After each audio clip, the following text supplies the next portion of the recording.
Bismillahirrahmanirrahim. Sudah jelas Bapak. Barril Jawad allazi jallat ni'amuhu anil ihsa'i wal a'dad khaliqil lutfi wal irsyad al-hadi ila sabilir rasyad al-muwaffiqi bikaramihi lituruqis sadad wa asyhadu an la ilaha illallah wahdahu la syarikalah al-wahidul qahhar al-karimul ghaffar wa asyhadu anna Muhammadan abduhu wa rasuluh wa habibuhu wa khaliluhu al-mustafa bi ta'mimi da'watihi wa risalatihi. Salatullah wa salamu alaihi wa ala ikhwanihi minan nabiyyin wa ali kulli wa sairi salihin wa tabi'ihim bi ihsanin ila yaumiddin. Qala Rasulullah sallallahu alaihi wasallam, innallaha yab'atsu li hadhil ummah ala ra'si kulli mi'ati sanatin ma yujaddidu laha dinaha. Amma ba'd. Yang terhormat Rois Suriah, pengurus wilayah Nahdlatul Ulama Jogja, Romo Kiai Haji Mas Tuki, dan Khatib Suriah Romo Kiai Haji Hasan Abdullah. Begitu juga jajaran Suriah, para alim ulama, para masyaikh, para kiai, senior saya Ketua PWNU Profesor Dr. Haji Nizar Ali MA, sahabat dan guru saya Pak Kiai Fahmi Idris yang malam ini berkenan memberikan gelar baru buat saya, jajaran PCNU di daerah istimewa Jogja, dan juga semua hadirin hadirat yang dimuliakan Allah. Masih dalam masa Lebaran, halal bihalal acara ini, saya juga ingin mengambil kesempatan untuk mengucapkan mohon maaf lahir dan batin. Semoga Allah Subhanahu Wa Taala menerima amal ibadah kita di bulan suci Ramadan dan memberikan kita kesempatan untuk masih bisa bertemu bulan suci Ramadan di tahun-tahun berikutnya. Amin. Amin. Para kiai dan Bapak dan Ibu sekalian, tema mengenai merawat tradisi memasuki NU abad kedua, saya kira ini tema yang sangat penting.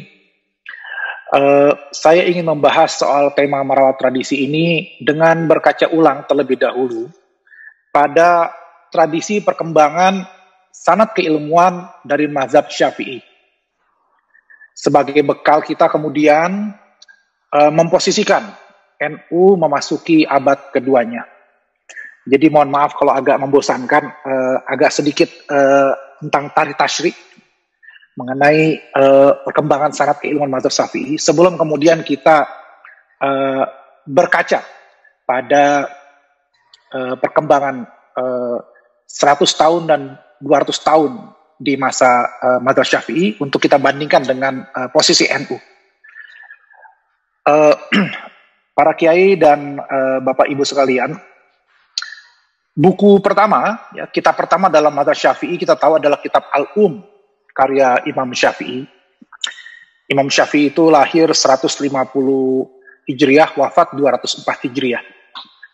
Nah, pada masa berikutnya, buku Al-Um ini diringkas oleh murid dari Imam Syafi'i yang bernama Imam Al-Muzani dalam bukunya yang berjudul Mukhtasar Al-Muzani. Nah, Imam Al-Muzani jadi santri langsung dari Imam Asy-Syafi'i. Imam Syafi'i menyebutnya sebagai pembela mazhabku. Nah, Imam Al-Muzani ini menuliskan kitab Mukhtasar sebagai panduan ringkas untuk memahami mazhab Syafi'i. Nah, 100 tahun dari wafatnya Imam Al-Muzani, beliau itu wafat 264 Hijriah, jadi sekitar 100 tahun itu lahir seorang ulama besar bernama Al-Mawardi, lahir 362 Hijriah. Nah, Imam Al-Mawardi ini kemudian menulis kitab Al-Hawi Al-Kabir, berisikan 20 jilid yang memberi syarah atau penjelasan dari kitab Mukhtasarnya Muzani. Jadi kitab Al-Um atau Syafi'i diringkas oleh Imam Al-Muzani Kemudian ringkasannya itu diberikan penjelasan dalam 20 jilid Al-Hawi Al-Kabir oleh Imam Al-Mawardi. Nah, Imam Al-Mawardi ini seorang ketua ketua Mahkamah Agung, kalau dalam bahasa sekarang, Qadi Qudot. Dan tentu saja yang sangat terkenal adalah karya beliau, Ahkamus Sultaniyah. Jarang orang di luar pondok yang paham mengenai bahwa beliau juga menulis kitab Al-Hawi Al-Kabir 20 jilid ini. Bahkan juga ada kitab tafsir dari Imam Al-Mawardi, tafsir An-Nukat wal Uyun, tafsir Al-Mawardi. Nah, dalam kitab Al-Hawi Al-Kabir, pendapat Imam Syafi'i itu dianalisa oleh Imam Al-Mawardi, dikomparasikan dengan pendapat Imam Abu Hanifah, pendapat Imam Malik. Jadi lebih menghadapi argumen eksternal ketimbang kemudian mengkonsolidasikan dalil-dalil dari Imam Syafi'i sendiri. Makanya mungkin kitab ini kemudian tidak terkenal di internal mazhab Syafi'i, tidak seperti misalnya kitab Al-Majmu' Imam Nawawi. Nanti kita akan sampai ke Imam Nawawi. Nah, selanjutnya kitab Al-Hawi Al-Kabir ini diringkas sendiri oleh Imam Al-Mawardi menjadi kitab yang bernama Al-Iqna. Lengkapnya Al-Iqna fil Fiqh Syafi'i. Jadi kita lihat rangkaiannya tadi. Dari Al-Um diringkas jadi Mukhtasar Muzani, Mukhtasar Muzani diberikan syarah jadi Al-Hawi Al-Kabir, Al-Hawi sendiri diringkas menjadi Al-Iqna. Nah, nanti Imam Romli dalam fatwanya, Imam Nawawi juga dalam beberapa kitabnya juga merujuk kepada Al-Iqna ini. 90 tahun setelah wafatnya Imam Mawardi, nanti Qadi Abu Suja memberikan sarah atas Al-Iqna, sarah Al-Iqna. Jadi kita lihat dari satu jalur ini, dari Imam Syafi'i sampai Imam Al-Mawardi, bagaimana perkembangan perjalanan sanad keilmuan mazhab Syafi'i. Nah, kembali ke Mukhtasar Al-Muzani, 50 tahun setelah Imam Al-Mawardi wafat, lahir seorang ulama besar namanya Juwaini, dikenal sebagai Imamul Haramain. Nah, Imamul Haramain ini juga menulis syarah atas Mukhtasar Muzani. Jadi, Mukhtasar Muzani ini nggak cuma disarah oleh Imam Al-Mawardi, tapi juga kemudian belakangan oleh Imamul Haramain. Dalam kitabnya yang berjudul Nihayatul Matlab fi Diryatil Madhab. Dan kita tahu Imam Juwaini ini juga guru dari Imam Al-Ghazali. Jadi paling tidak ada dua jalur kitab sarah dari Mukhtasar Al-Muzani. Jalur Imam Mawardi dan jalur Imam Al-Haramain. Jalur Imam Mawardi kurang populer, jalur Imam Haramain yang lebih populer. Tapi semuanya mengerucut kepada kitab Al-Umnya Imam Syafi'i. Nah, kitab Nihayahnya Imam Juwaini, Imam Al-Haramain, itu diringkas oleh muridnya Imam Al-Ghazali dalam bukunya Al-Basit. Kemudian Imam Al-Ghazali ini betul-betul ulama kaliber dunia, jadi nggak puas dengan ringkasannya sendiri Al-Basit, diringkas lagi jadi Al-Wasit. Dari kitab Al-Wasit diringkas lagi jadi Al-Wajiz. Nanti dari Al-Wajiz diringkas lagi jadi Khulasah. 50 tahun dari lahirnya Imam Al-Ghazali, baru lahirlah Imam Ar-Rafi'i, yang kemudian meringkas Al-Wajiznya Imam Al-Ghazali menjadi kitab Al-Muharrar. Nah, 80 tahun dari lahirnya Imam Ghazali, lahir pula imam besar, Imam Nawawi, yang kemudian meringkas buku Al-Muharrarnya karya Imam Rafi'i, yang berasal dari Al-Wajiznya Imam Ghazali dan berasal dari Nihayahnya Imam Haramain, dalam karya Imam Nawawi yang sangat terkenal berjudul Minhajut Thalibin. Nah, kitab Minhaj ini kita tahu dijadikan pegangan pokok para ulama Syafi'iyah dalam berijtihad dan berfatwa. Jadi sejarah perjalanan tradisi keilmuan mazhab Syafi'i yang baru saja saya jelaskan secara singkat ini menunjukkan ada rentang waktu antara pendiri mazhab Imam Syafi'i dengan bintang cemerlang rujukan utama dalam mazhab Syafi'i, yaitu Imam Nawawi. Ada berapa ratus tahun ini jarak antara Imam Syafi'i dengan Imam Nawawi? Kalau kita hitung dari meninggalnya Imam Syafi'i dengan meninggalnya Imam Nawawi, ada sekitar 470 tahun. Jadi ini sejarah 470 tahun, ini saya ceritakan dalam 10 menit ini. Ya, jadi enaknya orang zaman sekarang lewat Zoom lagi ceramahnya gitu. Jadi 470 tahun diringkas dalam 10 menit. Ya. Nah, jadi sekitar hampir 5 abad ini, perjalanan tradisi jejaring sanad keilmuan ini dirawat, dijaga, dan dikembangkan oleh para ulama mazhab Syafi'i. Luar biasa. Nah sekarang, ada yang tahu berapa jarak antara kita sekarang yang hidup di tahun 2020 dengan Imam Nawawi? Kalau kalkulator di HP saya tidak meleset, maka saya menghitung ada jarak 743 tahun antara Imam Nawawi dengan sekarang kita yang hidup di tahun 2020. Nah ini luar biasa kan? Ya. Nah, berkaca dari tradisi mazhab Syafi'i tadi, dari munculnya Imam Syafi'i sampai kepada bintang cemerlang Imam Nawawi, yang dari jalur Imam Mawardi maupun jalur Imamul Haramain tadi, maka kita lihat bagaimana dengan Nahdlatul Ulama. Usia Nahdlatul Ulama sekarang hampir 100 tahun. Jadi berdiri 1926, nanti 2026 itu akan memasuki abad kedua NU. Jadi kalau kita bayangkan, kalau jadi muktamar NU tahun ini, ya, atau kalau digeser jadi tahun depan, maka kemudian itu akan menjadi muktamar terakhir dalam era 100 tahun pertama NU. Karena pada tahun 2025 atau 2026 nanti akan muncul NU di abad keduanya. Nah, maka kalau kita sandingkan antara apa yang terjadi dengan mazhab Syafi'i dengan NU, ya ini perbandingan karena memang NU kan berdasarkan tradisi mazhab Syafi'i, jadi sengaja saya bandingkan. Maka 100 tahun dari periode pertama Imam mazhab Syafi'i, sudah banyak ulama beliau, ulama murid-murid beliau seperti Al-Muzani yang meneruskan perjuangan Imam Syafi'i tadi dengan mukhtasornya. 100 tahun pertama NU juga sudah banyak ulama penerus Hadatus Syekh Hasyim Asy'ari yang merupakan murid beliau langsung seperti Mbah Wahab, Mbah Bisri, dan para masyaikh lainnya. Telah pula kita saksikan perjuangan Kiai Asad Asembagus, Kiai Ali Maksum, Kiai Marus Ali, Kiai Ahmad As-Siddiq, sampai Mbah Maimun Zubair misalnya. Nah, ini adalah para ulama dalam 100 tahun pertama NU. Nah, pada periode 100 tahun kedua dari mazhab Syafi'i, menurut para peneliti, justru barulah mazhab Syafi'i memasuki puncak keemasan.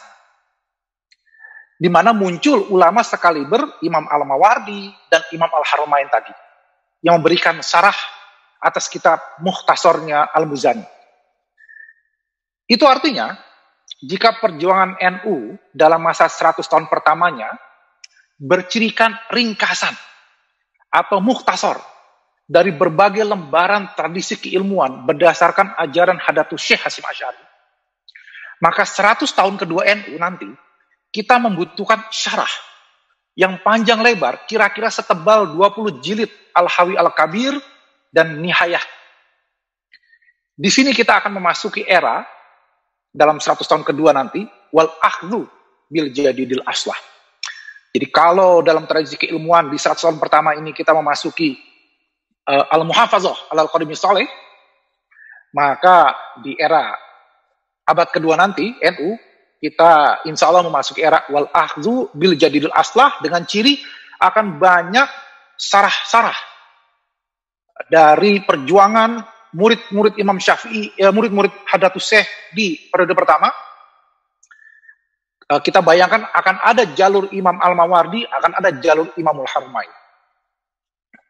Ambil contoh, dalam periode 100 tahun kedua setelah era Imam Syafi'i, pada kitab An-Nihayahnya Imam Haramain, beliau menjelaskan mana-mana pendapat Imam Syafi'i yang kuat dan lemah, mana pendapat ashab, ya, para sahabat, para murid Asy-Syafi'i, dan para ulama mazhab yang lain yang kuat, yang lemah. Jika ada pendapat fuqaha dari mazhab Syafi'i yang dianggap tidak sesuai dengan kaidah, ya, tidak sesuai dengan kawaid fikih, kawaid usuliyah yang ditetapkan oleh Imam Syafi'i, maka Imamul Haramain dalam An-Nihayah akan memberikan catatan khusus. Dia katakan ini bertentangan dengan mazhab Syafi'i. Kemudian beliau jelaskan pendapat yang sesuai dengan kaidah atau usul dalam mazhab Syafi'i itu harusnya seperti apa. Selain usaha beliau di atas, Imamul Haramain Juwaini juga melakukan beberapa tajdid dalam mazhab Syafi'i melalui kitab Nihaya ini. Berupa ijtihad pribadi beliau yang terkadang juga menyelisihi pendapat mazhab. Makanya kita ingat dalam Munas Lampung di tahun 90-an dulu ada istilah bermanhaj ada istilah bermazhab secara qauli, bermazhab secara manhaji. Jadi kalau secara qauli hanya mengikuti teks pendapat Imam mazhab Syafi'i, kalau secara manhaji mungkin ijtihadnya bisa berbeda karena problemnya dihadapi berbeda. Selama masih dalam koridor kawaid fikih dan kawaid usuliyahnya mazhab Syafi'i, itu masih dianggap tidak keluar dari mazhab Syafi'i. Kita bermazhab dengan secara manhaji. Nah, ini kira-kira dicontohkan oleh Imamul Haramain dalam kitab An-Nihaya ini. Nah, ini artinya saya membayangkan 100 tahun kedua NU nanti akan banyak muncul ijtihad baru yang sesuai dengan konteks politik, sosial, ekonomi, dan budaya pada rentang tahun 2026 sampai 2126. Jadi 2026 sampai 2126. Saya kira kita semua yang hadir di malam hari ini, nanti 2126 udah nggak ada semua, kita sudah wafat. Ya. Maka nanti akan ada diskusi-diskusi menjelang memasuki abad ketiganya NU gitu ya. Akan terulang kembali sejarah ini gitu ya. Nah, saya bayangkan akan banyak sekali persoalan yang tidak ditemui pada tahun 26 saat lahirnya NU. Bahkan mungkin kompetitor NU di tahun 26 itu sudah berbeda, sudah bermetamorfosa atau sudah bertambah di tahun nanti 2026. Sementara kalau kitanya masih hanya ingin mempertahankan Imam Syafi'i begitu, padahal Imam Syafi'i sendiri sudah banyak diringkas dan disarahkan oleh para ulama tadi dalam rentang waktu itu, maka apa salahnya kalau kemudian kita juga berharap di tubuh NU juga akan ada sarah-sarah baru memasuki abad kedua NU. Wal akhzu bil jadidil aslah. Nah, yang menarik adalah dalam periode Imam Al-Mawardi saja, ini masih dalam periode 100 tahun setelah Mukhtasar Al-Muzani, beliau, Imam Mawardi, sudah berbeda pendapat dengan Imam Syafi'i. Meskipun beliau tidak terang-terangan. Mungkin takut suul adab, gitu ya. Saya ingin kasih contoh. Benarkah ijtihad itu sama dengan qiyas? Nah, ini kan persoalan dalam mazhab Syafi'i. Nah, dalam kitab Al-Hawi Al-Kabir, Imam Al-Mawardi mencoba meluruskan bahwa sebetulnya bukan Imam Syafi'i yang berpendapat ijtihad itu sama dengan qiyas. Yang berpendapat seperti itu adalah Ibn Abu Hurairah, seorang ulama besar, seorang qadhi, Abu Ali Ibn Abi Hurairah. Saya baca teks dari Al-Hawi Al-Kabir di sini.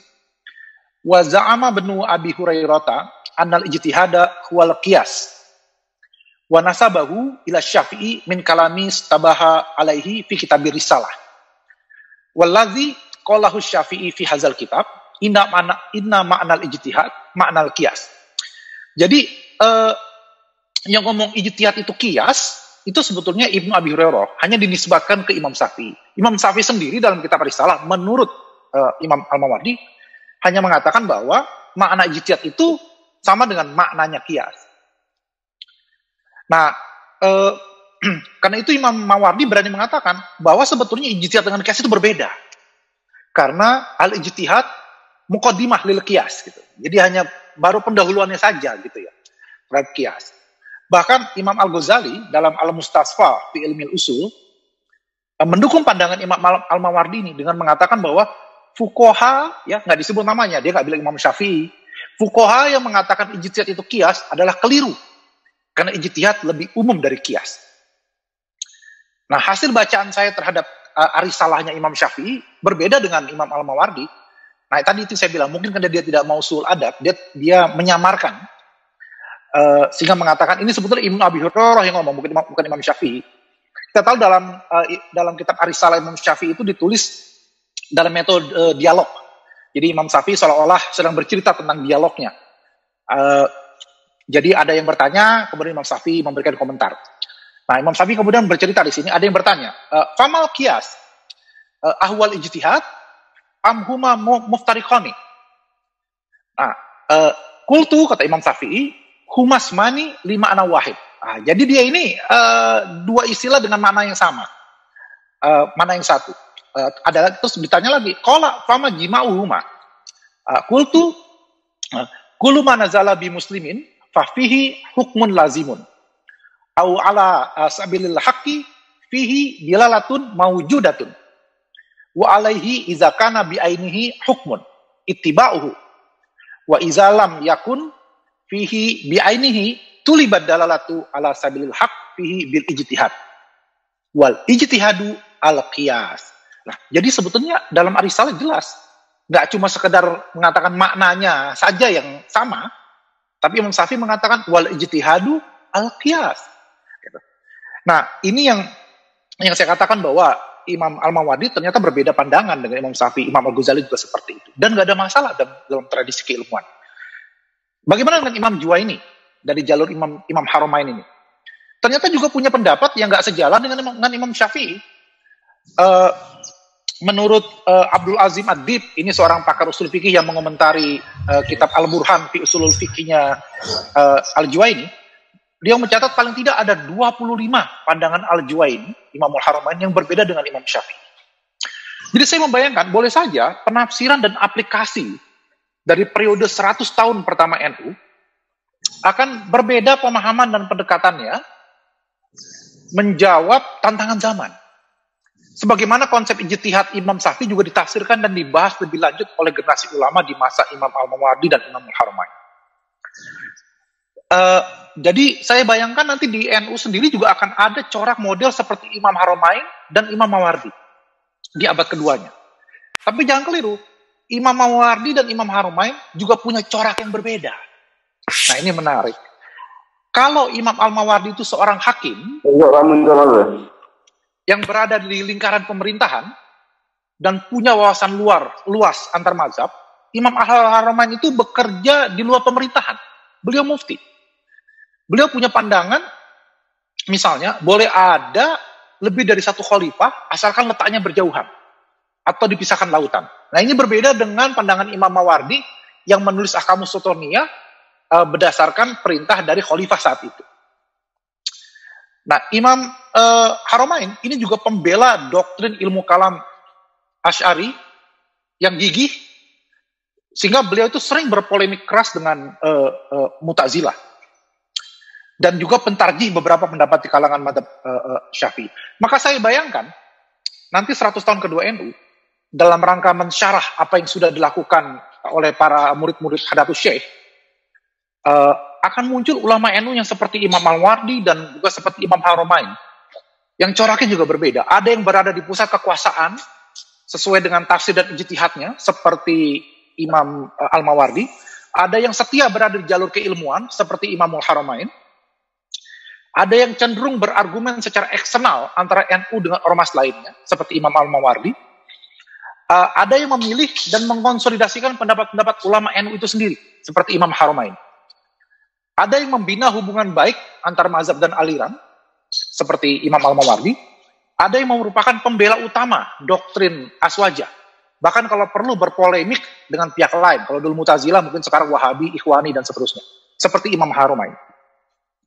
Jadi NU saya kira akan memasuki era lahirnya ulama-ulama dengan dua jalur ini tadi. Ada jalur Imam Mawardi, ada jalur Imam Haramain. Yang boleh jadi, mereka nanti akan berbeda pandangan dalam penafsiran dan aplikasi konun asasinya Hadatus Syekh di abad kedua kelak.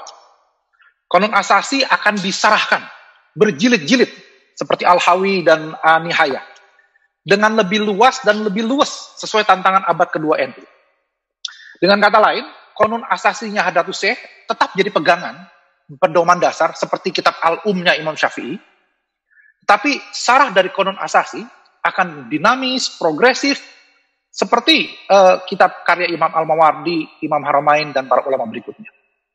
Nah, kalau pendekatan wal ahzu bil jadil aslah di abad kedua NU ini bisa diterima, maka boleh jadi kita tidak perlu menunggu abad kelima NU untuk memiliki bintang cemerlang seperti Imam Nawawi. Boleh jadi selain menghasilkan tokoh sekaliber Imam Al-Mawardi dan Imamul Haramain, kita juga berharap di abad kedua nanti menyaksikan munculnya ulama NU sekali beriman Nawawi di penghujung akhir abad kedua NU kelak. Tidak perlu menunggu sampai 472 tahun dari masa berdirinya NU baru akan muncul Imam Nawawinya NU.